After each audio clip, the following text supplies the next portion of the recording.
Yes, hello, and welcome to Release the Creative, your favorite show about cognition, creativity, and this week, monkey see, monkey do.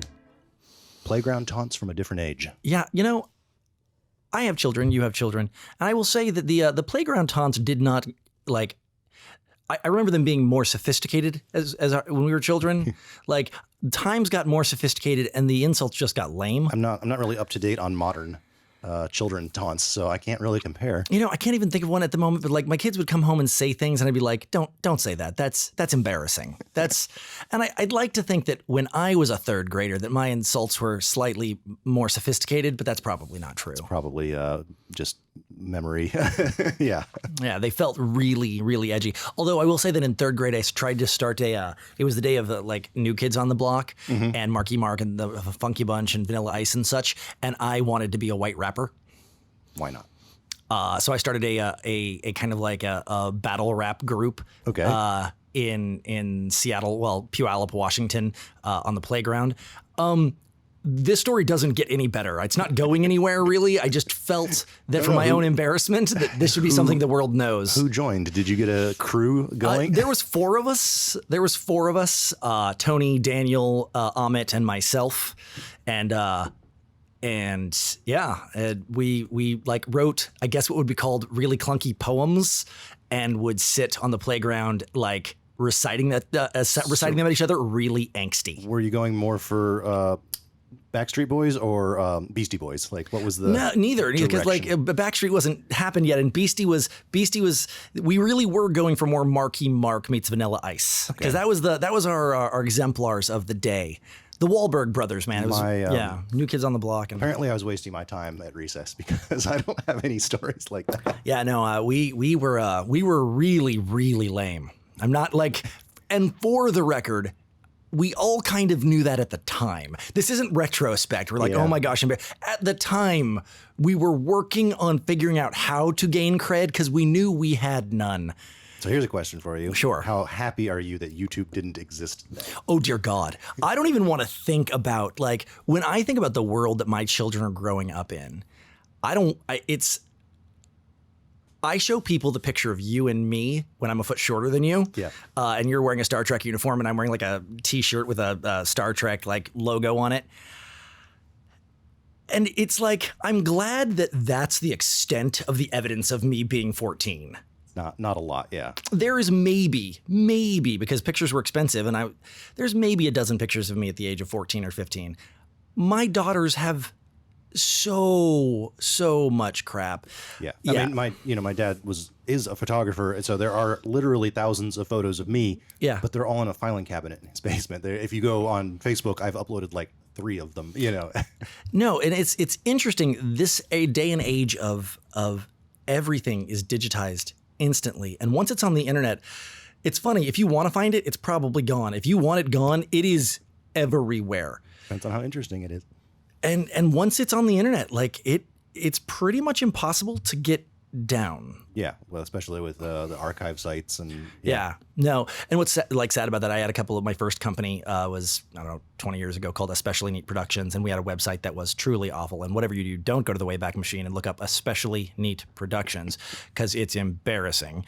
But what sucks is like our demo reel was on, and it doesn't do the media files. It literally just does the shells. Yeah. So like there's a lot of stuff like it from my earlier days that just never got archived or I didn't keep really good copies of. So there's some of my earlier projects that I was really proud of circa 2005 that just doesn't exist anymore. Yeah, I've this is probably way off tangent now, but I've often wondered, like, what will it be like in 200 years? Like right now, we always say, oh, we're the computer generation, but like really the 20th century it's 5 generations, but it's the 5 generations of media being created. So for us growing up, and not just us, but a lot of generations, it's like, well, color photography is modern, black and white is old, drawings are older. Like you had a really good sense of how old something was by what medium it was.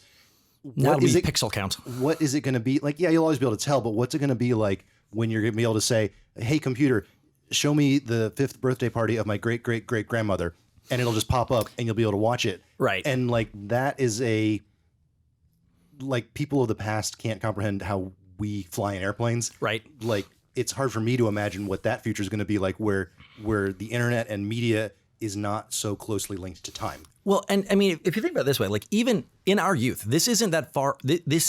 This is our lifetime, not our children's lifetime, not even people that much younger than us. But when we were kids, when we went to the school library, if we wanted to find something from the archives, they showed us how the microfiche worked. They would show us how it worked, and you pull out, and you could get old card catalogs. But it was a picture, but it was a physical thing on a physical thing, and there are caverns full of physical things that you could go through. Yeah. Now, I mean, obviously, I know that the internet is being backed up into as well, but for the most part, archaeologically, we're not leaving much behind anymore. No, that is a big thing. A lot of people, so you just said, oh, things, once they're on the internet, they don't go away. Yeah. Well, that's popular things that people share a million times. But yeah, if something exists in one place, archiving the digital age is a huge problem that Right. a lot of people assume like, oh, it's digital, it's forever.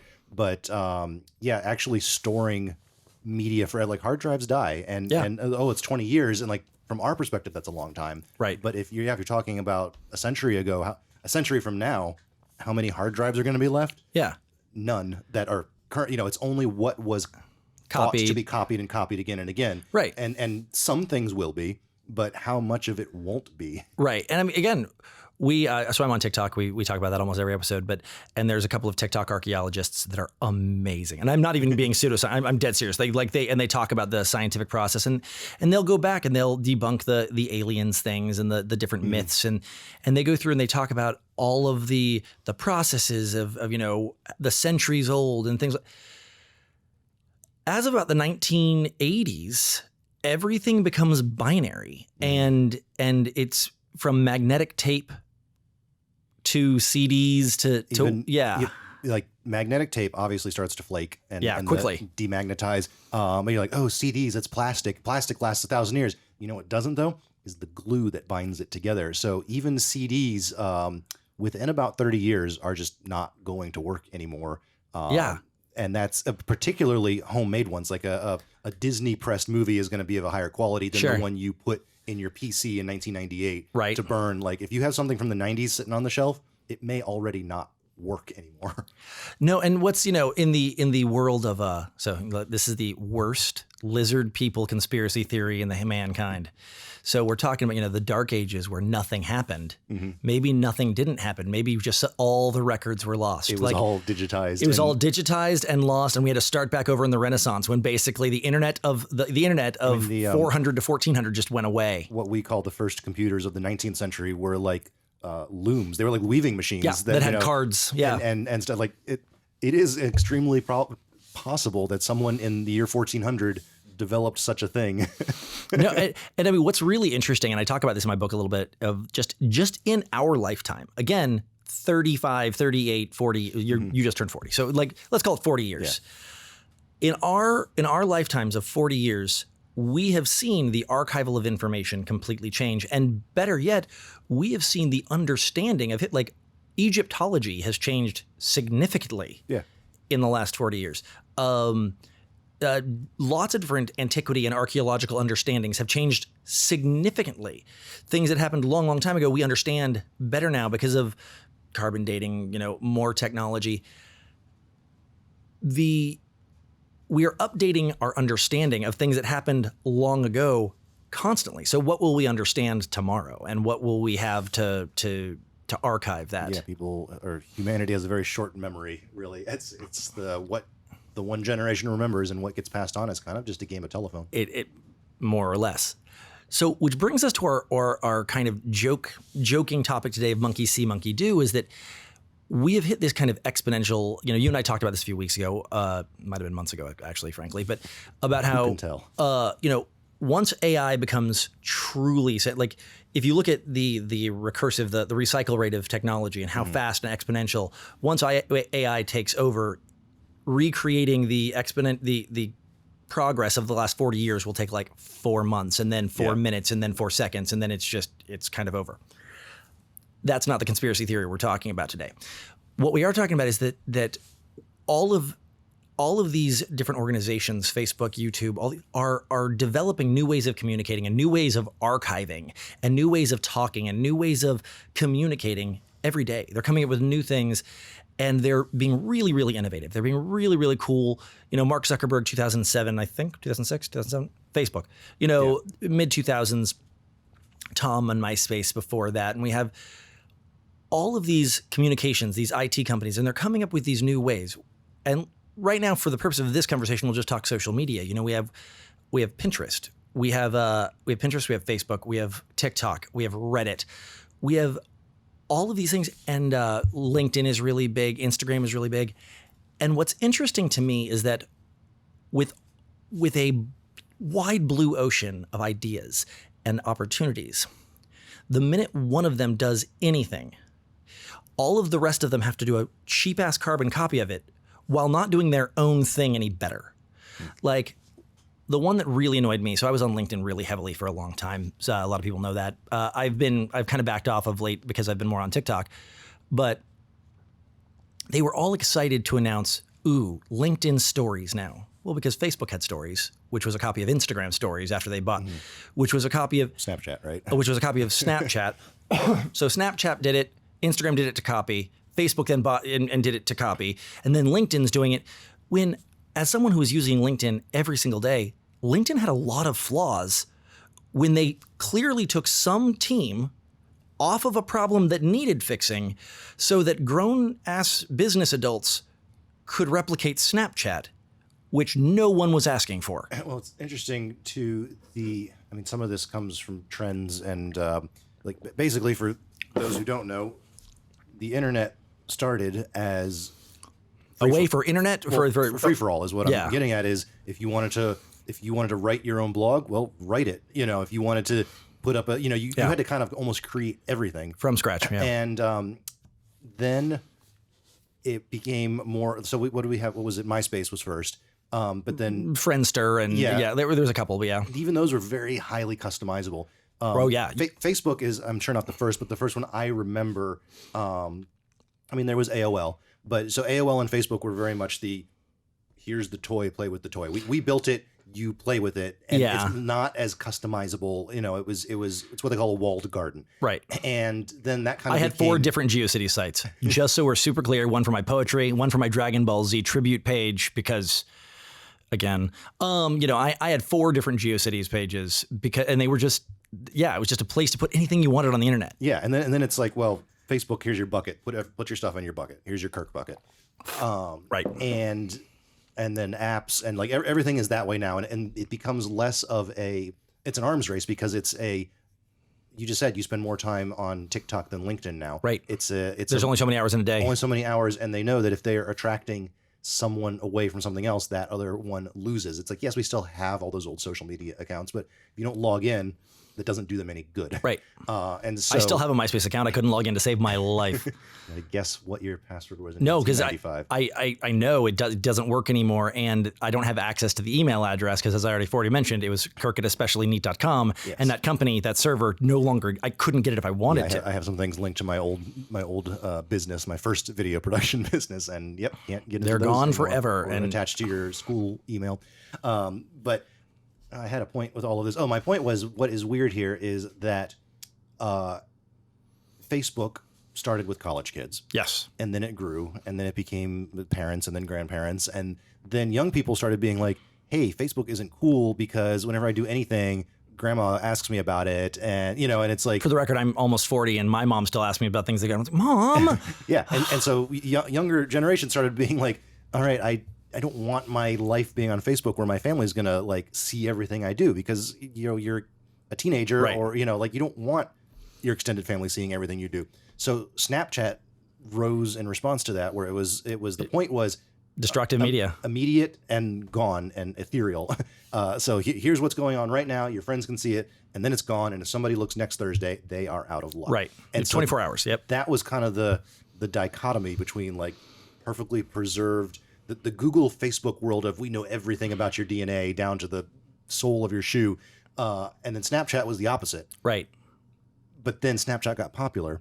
And in this Cold War of attacking I can't let people leave Facebook. I've got to copy that. So Facebook copied it. Instagram copied it. YouTube has I don't know how it works, but YouTube has a similar stories feature now. Does it? It's when you're scrolling and you see video, there'll be a strip of like a bunch of vertical videos. So no, that's vertical. That's compared. That's with that they are competing with TikTok. Yeah, well, but I think it's also kind of a Facebook story thing where it's not meant to be. You don't upload like your video of the week to this. They're supposed to be quick, in the moment thoughts that you put on YouTube.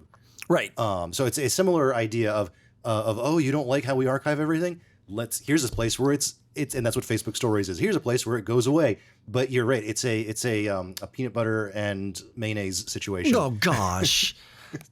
I didn't know where that was going, or I would have prepared myself for it. Both great, like the peanut butter of Facebook and the mayonnaise of Snapchat, like cool. But they're all trying to be everything to everyone, and we end up with that sandwich. And it's really fascinating because, like I said, I loved LinkedIn. Now, LinkedIn was garbage. Everyone hated it for a decade. Mm-hmm. And in about 2015, 2016, it started really getting really good. They started changing some things. They got LinkedIn Learning, and they started being really.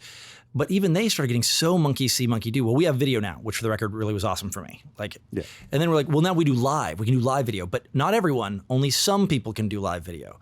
Oh, and then TikTok came out, and everyone started feature racing. Everyone started feature racing in a way that was a little sad because LinkedIn was still having lots of problems. When I was still using it every day, multiple times a day, LinkedIn had lots and lots of problems that I was assured they were fixing, and all of a sudden they're announcing new features that nobody asked for. Okay, and now YouTube again, over on TikTok they started pinging us. YouTube started pinging us saying, "Hey, start uploading your TikToks under hashtag to your YouTube page with hashtag short." Yeah, because they are trying to compete in that market with this kind of dopaminergic, just high. Yeah, we've talked about how I see TikToks on Reddit and you see Reddit on TikTok, and that was kind of an organic thing. But yeah, these companies are trying to make that happen on purpose, right? And so there's so much, and there's 1,000 different anecdotes we can tell, 1,000 different stories of this company's copying this and this company's and then I want to. The counterpoint to that is, when we were kids, Nintendo and Sega were direct competitors. They were very, very similar systems. Coke and Pepsi. They were Coke and Pepsi. I mean, there certainly were brand differentiations, but they were Walmart and Target. They were very, very... Sega was Pepsi for the record. Okay, I'm not going to... Anyway, and then Sonic was so much better than Mario, just so we're super clear on this. Anyway, in that era. That specific time period. In that specific mid-90s. But really, then the Nintendo 64 came out, which was awesome. To this day, probably still my favorite standalone system. I loved the Nintendo 64. Weird controller. Other than that, we're good. Xbox came out, and Xbox and Nintendo 64 were sort of competing. And that's the last time Nintendo was in that arms race. Then they went to the Wii and the Wii U and the Switch and the DS on the smaller side.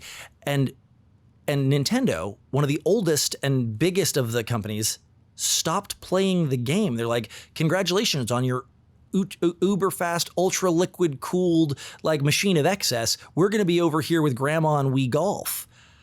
And that's an interesting thing that a major company. Is it for people who are not in the video game sphere, to put this in terminology, now Xbox and PlayStation are Coke and Pepsi. Absolutely. And Nintendo is Arizona iced tea.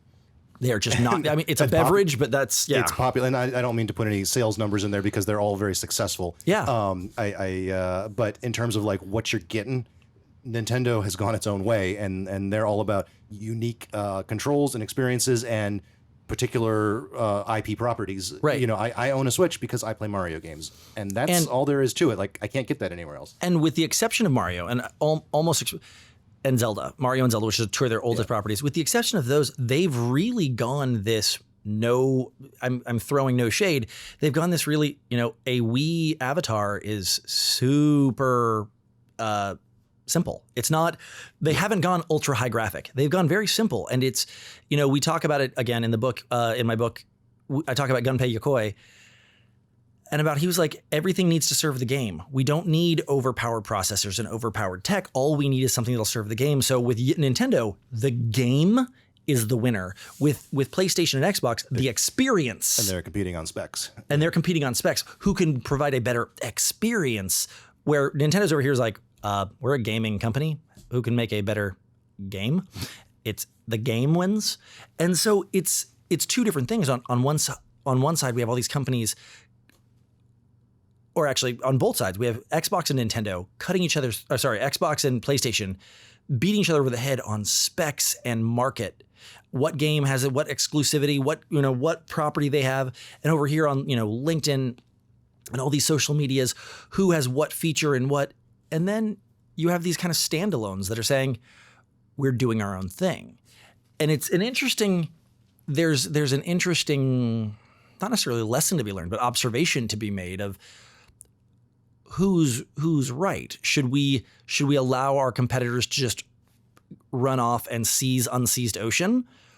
Is it a matter of scale? Because like for our company here, Glass River Media, we've always struggled with how much do we offer. And when you get too wide and spread yourself too thin, you don't do anything well. And so you have to focus. But if you focus too much, it's like, well, I'm leaving money on the table. Right. So it's been, constantly that discussion between how much do we do and what do we do? And there are things we can do that we tell people we can't. Right.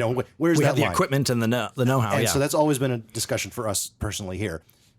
Is it a matter of if you're large enough, like Disney doesn't have those discussions because they say, do we have enough cash to buy this thing? Will it make us more money than it costs? And like, that's the discussion. Like, right. They buy a cruise line and a theme park and Marvel and Star Wars and a pastry line to sell frozen popsicles or right. Pop-Tarts or whatever. Like should we be in this space doesn't come into play. Is it because, so what I'm asking is it a growth thing? And is that what all of these apps and social media, like if you're Facebook, do you, like to me and you, it sounds great to have a very focused app, but if you're Facebook, do you have to grow or die because they're already of a certain size? I honestly don't know. Like I'm going to keep on trashing on LinkedIn. I like LinkedIn. I still use LinkedIn. You should follow me on LinkedIn. I'm there, but they managed to show up and say, we're the social media just for business. And they managed, and for a long time when I first got on there, if you started posting pictures of your cat, people would lynch you. They were not okay with it. They were like, excuse me, this isn't Facebook. Not the place. That kind of had an equilibrium thing where people didn't respond well to being told what they could and couldn't post, but whatever. That's neither here nor there. LinkedIn established itself. This is for professional networking. This is for growing your this. This is for doing that. This is for this thing. Where I totally agree with you that for a company like LinkedIn that was bought by Microsoft and for Disney's and the big boys, they don't really have that. Except there's always a pyramid. There's always a choking point. There's always, because whereas you're right, they can just wave a magic wand and hire a team of people to figure out LinkedIn stories. And that didn't cost them anything. The integration did, because you can only have so many integration teams, because you can only be integrating so much at one time. And even if that wasn't true and there wasn't a bandwidth integration issue, there's an audience user base issue. If you release too many features at the same time, they have to know what they're doing. Your social media can't be a thing that needs training just to use. Right. I mean, because there are social medias that I could never quite figure out. Like there were social medias that, like, I really tried Tumblr. I really did. I wanted to like Tumblr so bad. I 100% know I never figured out Tumblr because I would see screenshots of it on Facebook. Yeah. And there would be features in those screenshots that I didn't know how to do. I would be like, how is that? It's, like those threads where people have like comment, reply. And like, I didn't know how to reply to people on Tumblr. I knew how to like make a post and like make a thought like on my post, but there'd be these conversations screenshotted. And I was like, I'm not having conversations on Tumblr. Like, am I using Tumblr wrong? I guess so. And I mean, same thing, like it has gotten worlds better, but I have about every 18 months for 10 years tried to use Reddit because it's the front page of the internet. I mean, it's, oh my gosh, if you're not on Reddit, who are you? And I have tried to use Reddit, again, about every 18 months for 10 years, and I found it completely unusable. Like I couldn't... Yeah, I will say that I'm this is a backwards thing, but I use Reddit because of a third-party software. It's called Apollo. It's on the iPhone. I believe it's coming to Mac soon, or it is already there. I'm not sure. But it's a Apple software that's made by a third party, and I use Apollo to read Reddit. That is the reason I use Reddit. If Apollo were to go out of business, I would probably stop using Reddit because I have used the webpage, and yeah, it's just sprawling. Yeah, it's there's there's a learning curve, and I'd say it's just not our generation, except that it is. Yeah, well, if you put it in this other format, I love it. And so it's just a matter of how the same exact content is presented. So, I mean, so as much as we can say these big companies like Disney, I mean, let's say Disney had, was in a SimCity type world where Disney could build anything they wanted at the parks, just talking the parks for a second. If they would never, you can't introduce 15 new rides, 15 new attractions, 15 new, all at once. There's overload there. So no matter, you might not have a money choke point, you might not have a service choke point, but there's always going to be some form of integration choke point. So it's interesting, we have LinkedIn vying for a younger demographic by adding stories to the slight alien. I'm not the only one I know that kind of backed off and stopped using LinkedIn because they clearly weren't interested in fixing the problems that I was actually having. Like I had good faith that it's getting better every day. It's getting better every day. And then it wasn't getting better every day. It was getting bigger every day. Right. And so now the big thing is Clubhouse. Have you heard of Clubhouse? You mentioned it, but no, tell me about it. So one day I get this invitation like, hey, are you on Clubhouse? You should be. I'm like, This is Mickey Mouse's Clubhouse? yeah, exactly. I was like, what's Clubhouse? And it's like a audio chat room. It's you can get in and you can make it a conversation and people can go in and raise their hands. So it's like Zoom, but only video audio, or it's like a podcast, but it's like live. a more controlled Discord, I guess, because you can talk on Discord, but Discord is less controlled, like moderated. I don't know. Yeah, I guess, but yeah, you could, like, if I wanted to right now, I could go onto the Clubhouse and say, I'm going to be having a conversation with Jeff Carpenter about blah, blah, blah, blah, blah. And anyone could come on and just listen and they could raise their hands, ask questions. I could invite them, quote unquote, on stage, which meant they had free reign. I joined a couple of morning motivation. Let's all chat and talk about our day every morning for a few weeks. And it was kind of cool. The problem being it was the first in its market. It was the first to kind of do that. And it, just like Facebook originally was, it was invite only. Mm-hmm. Super exclusive. I was invited before I knew what it was. Come on in. Yeah, like it got, it swept LinkedIn. It swept all these different things. Elon Musk was in rooms with like 12 and 15 people and just, answering questions. And it blew up. So as the exclusivity went down, it's still exclusive. It's still invite only. But now if you want an invite, you can kind of get one. As the exclusivity went down, the usefulness went down too, because now there's just so many people. And I'll be honest, if I was being super, super, super mean, as kind of cool as it was to jump in a room and chat with people, it felt remarkably masturbatory. It felt remarkably like, let me get into a room and tell you about why I'm great. It was like a networking event that's just all the time. It's exactly what it was. But even networking events, there's good ways to do them and bad. And they felt so me first, look at me.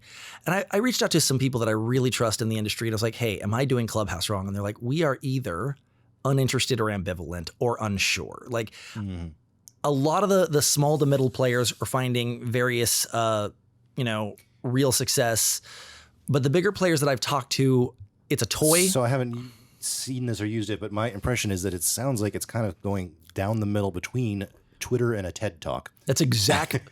It is exactly what it is. And yeah, just my first 10-second reaction is it feels like both direct Twitter and TED Talks are both doing their own thing well. I don't know that there needs to be something in the middle of the two. Right. And it really is kind of interesting. You bring up Twitter. Twitter is kind of the only one that never, it integrated photos. Yeah. And you can do photos and you can do short videos and like things, but nobody ever copied Twitter very, very directly. They have constantly tried new things, but by and large are mostly trying to stay straight and narrow. Like, Twitter has never tried to, and don't get me wrong, they are introducing new features all the time, but sure, whatever I read about them, they seem to be small measured steps of ways to evolve something. They're never coming out and being like, Twitter's completely different now. It's little incremental. Yeah, things. It's as Peter Sim says, little bets. Mm-hmm. And so Clubhouse is now, and then I started hearing that Instagram is going to start doing Instagram rooms or something like that. I can't remember the name of it, but it's that though. Clubhouse has been out for 15 minutes, and Instagram has taken its eye off the ball, and you could say Instagram was kind of declining, so they needed to do something, but the thing they did was monkey see, monkey do. They're fighting over the last peanut in the bushel when there's another bushel of peanuts. There's so many people. It seems that people are fighting for the same small, minute space as opposed to trying to do bigger, better, and different things. They're trying to do the same things their competitors are better. And it's an interesting dichotomy. In a world of innovation, there's a big thing about NFTs and crypto right now, and which crypto is best, and how do we? It's a fascinating place to be, both from a business standpoint and a communication standpoint, branding and building. It's so overwhelming. Our show's about cognition. We have so overwhelming, and we have so many voices. With Clubhouse now specifically, it's an audio program, and we have TikTok, which is just 15-second micro voice. And then we have Facebook, still one of the most powerful marketing engines in the world. I think that's going down a little bit, but I could totally be wrong. The jury's out. Yes. We have Twitch and the 15 things that are trying to take it down. We have all of these different platforms, and they're all just getting bigger and louder and bigger and louder. And from a cognitive standpoint, it's really overwhelming. So do you take the LinkedIn route and try to to stay neck and neck, keeping up with the Joneses? Or do you take the Nintendo route and say, hey guys, y'all have fun. We're going to be over here playing Wii Golf. I don't know why I keep choosing golf. But yeah, I mean, some of that is just a philosophical difference between, I know, you and I, we talk about Nintendo a lot and Apple a lot, not because necessarily they are the best at what they do, but because they're the most unique at what they do, and that they are not as interested in going toe to toe with everyone else. Right. No, yeah, it's very, very interesting to me. Like, people talk about how, like, Apple, people think the iPhone is so great. Well, those features on the iPhone were available on the Samsung 3 years ago. And you're like, exactly. They weren't trying to keep up with you. Yeah. That was never their goal. Their goal was to keep up. People who like to talk down to Apple like to say, like, oh, well, they say they're the most innovative company in the world. Like, maybe they say that, but they really don't think it. No, and I actually disagree. I think they absolutely say that, and they absolutely think it, and they're absolutely right. I think that the people are absolutely misdefining innovation. That's what I meant is that everyone else is defining innovation as being first, and Apple is defining innovation as being different. Being different, yeah, and with the same feature. Yeah. Innovation, people tend to think of innovation as what they can get at Best Buy. It's this new gadget. It's this new widget. It's this new tech. It is so innovative when really you can innovate with old things. In fact, most innovation is with old things. It's applying old technology in new ways. It's thinking about a problem differently. And I think that it's really hard to make an argument. It is very true that Samsung phones are every bit as good, if not better than iPhones. And Samsung, and like I already said, and Google phones, and no spec for spec. It is not fair to say that Apple's better than any of them, but it's hard to argue that they don't look at the problem differently and apply actual innovation where others just race for better tech, which is not the arms race that Apple's ever really been in. It's been a different experience. Obviously, there's some revisionist history kind of in there, but the exceptions to every story. Yeah. Anyway, so what would you say the takeaway today is? Oh, the takeaway today is, monkey see, monkey do. This applies to everything in life. Is you're going, no matter what, and you could be running your own business, you could be just raising your kids and looking at your neighbor and how they're raising their kids, and it's like, well, if they're joining soccer, should we join soccer? Or, it's like, well, maybe your kid doesn't want to play sports. Right. And so there's always a case of, how much do we take from the world around us, because that's how you improve. Sure. But yeah, that cherry picking is hard sometimes. It absolutely is. And, I don't want to end on a new subject, a new concept, but we all are racing to be our best, but we need to be racing to be our best, not the best we can be at someone else's innovation. The best we can be at our goals, not the best we can be at someone else's goals. I will always continue to really love the Apple model and the Nintendo model of just, I don't care that you're faster. That doesn't make it better. Better isn't necessarily defined as a technological quantifiable. Sometimes it's a qualifiable. Yeah. And I think that's an important differentiation that we need to let our competitors lap us. We need to let our competitors run their own race and that isn't just in business. It's with your coworkers, it's with your friends, it's with your neighbors, it's with whatever. We need to run our best race and not, we need to do the best we can, not the best we can do, our boss can do by having us do their job. I'm going to bring up a quote. I don't remember who said it, which is going to bother me, but sure. You guys can Google this later. This is, I believe it's an author. I believe it's a 20th century author who is dead now. I'm going to guess someone like Kurt Vonnegut, but okay.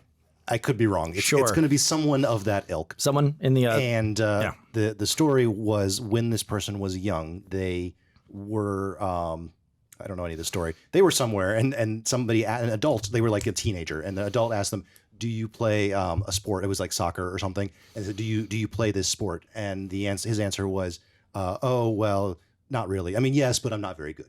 Right. And the response that the adult said was, well, why do you think that matters?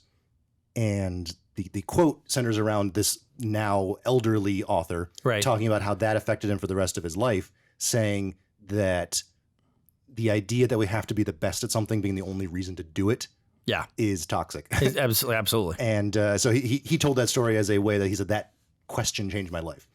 And this is a little bit in here where I guess that comes down to what's the takeaway is you don't necessarily have to do everything that everyone else is doing in the same way that they're doing it. Trying a little bit of everything can be a good thing. Yeah. And then from that you figure out, well, here's the thing I should put a lot of time and energy into because this one brings me the most joy or the most, money, or you can define your own terms of success. I'm not saying hippy dippy, you have to just like not sell out. Like if something is whatever your goal is, there might be one thing that's doing that, but don't just try to follow what Facebook's doing. Right. And again, because if you try to be everything to everyone, you'll be nothing to nobody and be the best you. And that sounds so hippy dippy. It sounds so but it really is. I've lost a lot of sleep trying to keep up with other people who had completely different goals than me. Yeah. And that doesn't serve anyone, them, me, or those that I am supporting Maybe Facebook has the time and money to do that, but you and I do not, and I'm guessing most of our listeners don't either. Awesome. Well, thank you all for joining. This is Release the Creative, your favorite show on creativity and cognition, and we will see you next week. Bye. Thanks for joining us here at Release the Creative. Kirk here would never say it to your face, but he thinks you should like and subscribe to us on YouTube. And Jeff is far too shy to admit it, but he thinks you should subscribe to us on your favorite podcast reader. Yeah? Well, you're the one who's always saying that everyone should give us 5 stars on Apple Podcasts. Why do you have to make everything so difficult?